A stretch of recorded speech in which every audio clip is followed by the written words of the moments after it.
Tots somiem amb una pell radiant i lluminosa. I si el veritable secret no estigués en un producte? I si es trobés en la teva rutina nocturna?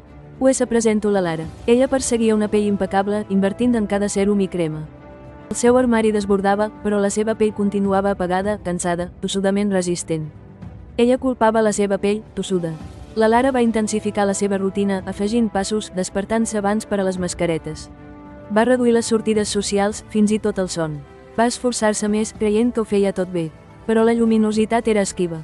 Les ulleres persistien, la seva pell tenia un aspecte tens. Una setmana, aclaparada i esgotada, la Lara simplement va caure al llit. Massa cansada per a qualsevol ritual. Va saltar-se tota la seva rutina durant 3 nits, només dormint profundament. Per a la seva sorpresa, la seva pell va desenvolupar una lluminositat natural. Les ulleres es van esvair, la seva pell semblava notablement descansada.